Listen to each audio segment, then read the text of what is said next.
Okay, so back in January 2021, the entire financial world got turned completely upside down.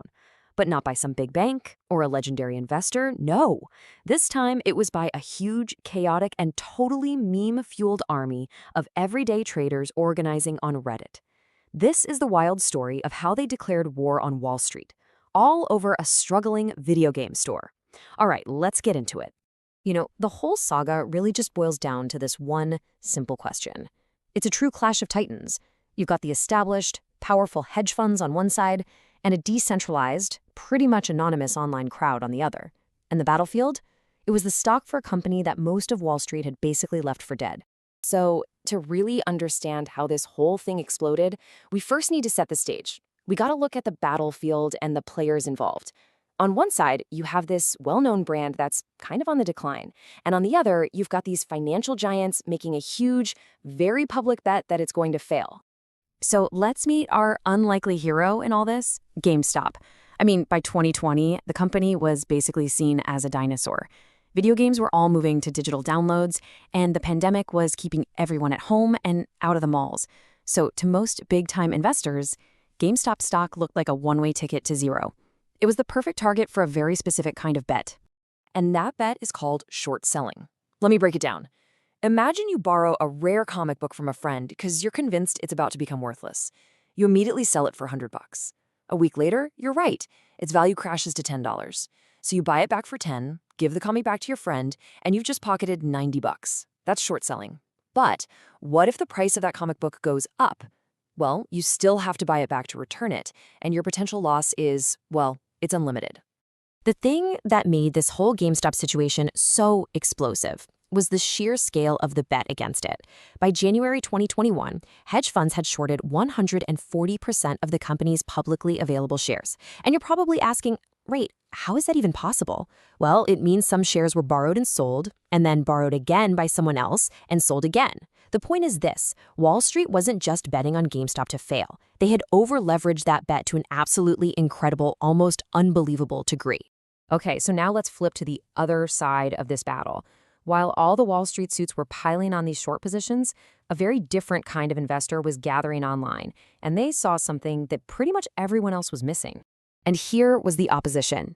Over on the forum r/wallstreetbets, a place famous for its wild, let's just say very high-risk investment ideas, a financial analyst named Gill, posting as deep fucking value, had been making his case since 2019. His whole thesis was pretty simple. Not only was GameStop actually undervalued, but that massive 140% short position, that was a ticking time bomb. It was the absolute perfect setup for what's known as a short squeeze. And this quote from the man himself, it just perfectly captures the defiant, kind of funny, and deeply confident tone of the whole movement he ended up inspiring. He wasn't just arguing about finances. He was making a stand, and thousands upon thousands of people started to listen.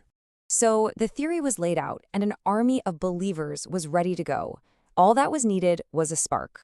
And in mid-January 2021, that spark came, and it ignited one of the most volatile and just plain chaotic weeks in modern stock market history. And this timeline just shows you how ridiculously fast it all happened. The stock started the month under $20. Then, on January 11th, an activist investor named Ryan Cohen joins the board, which gave the believers a little bump of confidence. But the real explosion, the one fueled by the whole Reddit community, happened in the last week of January. By the 28th, the stock hit an unbelievable intraday high of $483 a share. The short squeeze was officially on. And if the fire was already raging, this tweet from Elon Musk was pure jet fuel. He linked to the wallstreetbets subreddit, and his one-word tweet, GameStunk, sent the stock into the stratosphere in after-hours trading and brought this whole rebellion into the global mainstream. And the squeeze was absolutely working. As the price skyrocketed, the short sellers were just hemorrhaging money.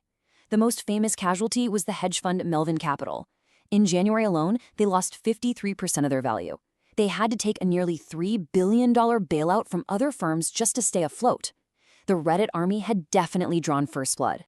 But just as it seemed like the little guy was on the verge of a historic victory, the game itself suddenly changed. On January 28th, right at the absolute peak of the frenzy, the system, well, it appeared to hit the brakes hard. This was the moment everything changed.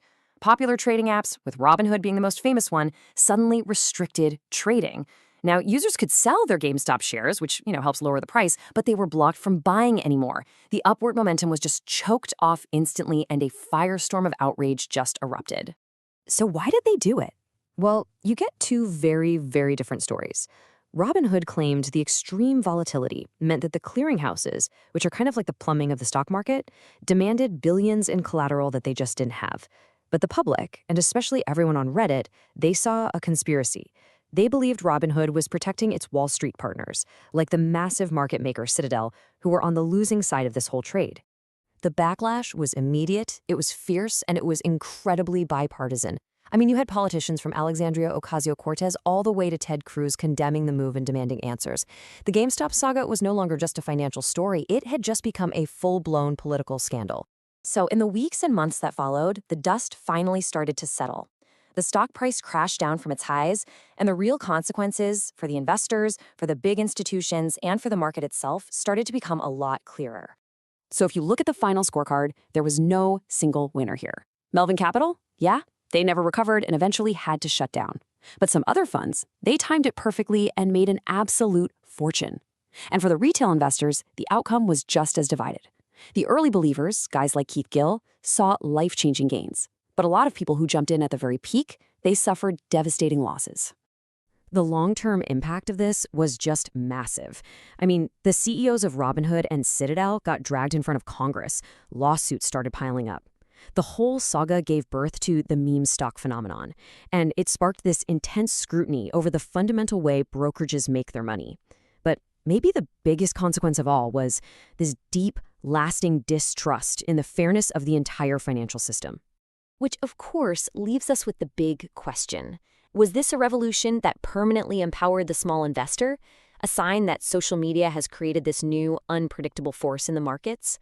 Or was it just a bizarre, once-in-a-lifetime frenzy that briefly exposed the cracks in the system before things just went back to normal? The game might be over, but the debate has really only just begun.